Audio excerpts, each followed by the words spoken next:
პირდაპირ ეთერში მოგესალმებით. მადლობა რომ მოიცალეთ ჩვენთვის მაინტერესებს რა სიტყვით აი ახლა არის ზუსტად 14 საათი და 20 წუთი. როგორ მიდის არჩევნები? რა ინფორმაციას ფლობ ჩვენ პირდაპირ ეთერში გქონდა თქვენი გუნდის საგანგებო განცხადება დარღვევებზე როცა საუბრობდა დავით ჯანდიერი. მინდა დღევანდელი დღე შეაფასოთ, მინდა წინა საარჩევნო კამპანია და რას ელოდებით უკვე დღეს საღამოდან. ინგა პირველ რიგში დილიდან სამწუხაროდ თავარი დარღვევები იყო რომ დამკვირვებლებს წარმომადგენლებს უჭირდათ შესვლა უბნებზე დაახლოებით 60-70 ესეთი ფაქტი დაფიქსირდა ჩვენს მიერ, მაგრამ აი ახლა მინდა ფოტოსურათი არ ვიცი თუ გამოჩნდება პირდაპირ ეთერში გაჩვენოთ ჩვენი მთავარი პრობლემა რაც გვაქვს ახლა ყველა უბანზე აბსოლუტურად აი ფოტო მაქვს ამოღებული ეს არის რომ ბიულეტენს როცა ახევენ პირველი ნომერი რჩება ქვემოთ ანუ ფაქტობრივად პირველი ნომრის შემოხაზვა არის შეუძლებელი აი ეს არის ჩვენი ახლა მთავარი პრობლემა რა აი ახლა კადრი მინდა ვთხოვო ოპერატორს ნახეთ აი ესეთი ეს არის მაგალითად გარდაბნიდან ჩამოტანილი ჩვენ გვაქვს იგივე ინფორმაციაავლაბარში იგივე ინფორმაცია გვაქვს კწანისის რაიონში და ანუ თქვენი ნომერი ანუ ჩვენი ნომერი არ არის ფაქტობრივად პირველი ნომერი როგორც იცით არის ბიულეტენში ჩვენი ხო და ჩვენი ნომერს ვერ შემოხაზავს ადამიანი ხა აი ესეთ ბიულეტენებს ხა რა მნიშვნელობა აქვს ხო რაც არ უნდა იმუშაო ვერაფერს ვერ გააკეთო ეს საიდან ეს არის გარდაბანში გადავიღეთ გარდაბნის რაიონში გადავიღეთ ეს კონკრეტული ფოტო გვაქვს სხვა რაიონებიდანაც იგივე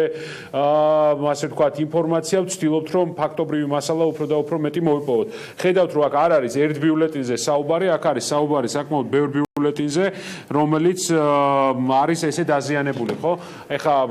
ზოგადად ვფიქრობ რომ ერთ რაღაცას გაუსვავ ხაზს რომ კომისიის წევრები როგორც ჩანს ძალიან ბოლო მომენტში არის შეცვლილი და მათი პროფესიონალიზმზე ბევრი კითხვის ნიშანია რა ვიცი ელემენტარულად რიგები დგას ხშირ შემთხვევაში იმიტომ რომ ალფავიტში ვერ ეძებს ადამიანი რომელიც ძის ანუ რიგი წარმოქმნილი გამარჯობა კიდევ ერთხელ ბატონ გიორგი ანუ რიგი არის წარმოქმნილი არა სამოქალაქო აქტივობის გამო არამედ სამოქალაქო აქტივობა მაღალია უფრო გაცილებით მაღალია ვიდრე თვითმმართველობის არჩევნებზე თუ შევადარებთ პროცენტურად 16 და 20% რა ძალიან კარგია და მინდა კიდევ ერთხელ მოვუწოდო ამ ეთერით რომ ძალიან გთხოვთ ყველანი მიდით არჩევნებზე და დააფიქსირეთ თქვენი არჩევანი ანუ თქვენი ინფორმაციით ამ დროისთვის აქტივობა არის 16-დან 20%. არა, ეხლა არის 20%. 12 საათის მონაცემებით იყო 20% დაახლოებით. მადლობთ, განაგზეთ, დიახ. კი, და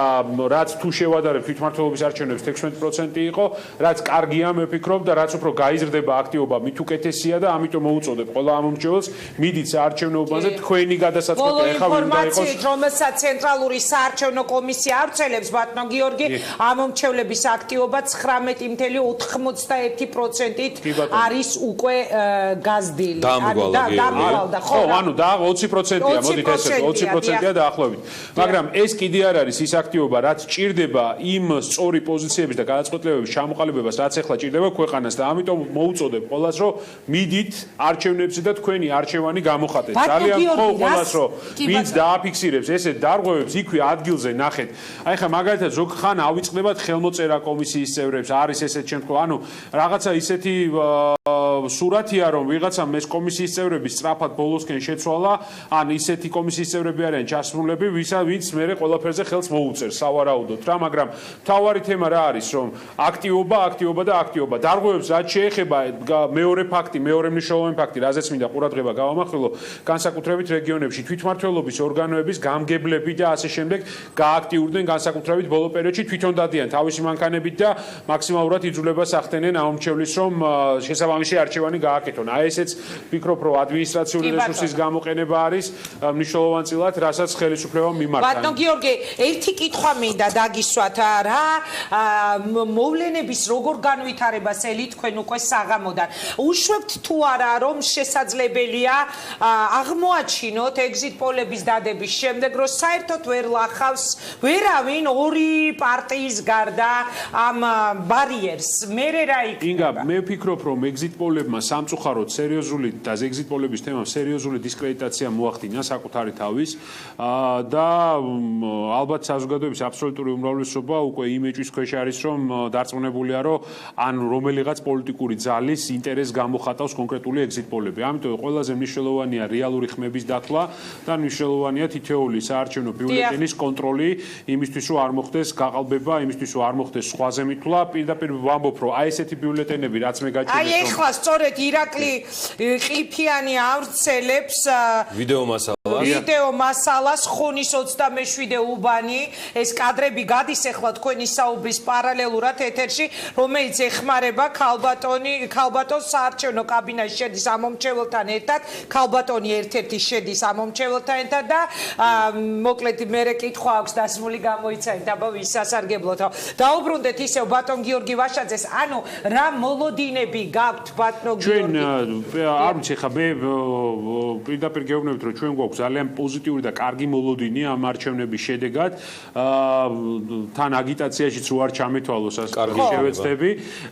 მეორე მნიშვნელოვანი საკითხი რაც არის რომ მე კონკრეტულ შედეგებზე იმდენად არ ვსაუბრობ რამდენადაც პროცესი რომელიც შემდეგ თუ ორი პოლუსი შეგვჭა შეიძლება არ იქნება ინგა ესე მაღალი აქტივობა ნიშნავს იმას რომ ხალხს პირიქით ორი პოლუსი ყელში ამოუვიდა და მე თქვენს გთხოვთ რომ ამაზე ნუ გავაკეთებთ აქცენტირებას მიბრძანდით საარჩევნო უბნებზე ნახეთ რომ გვეჩქარება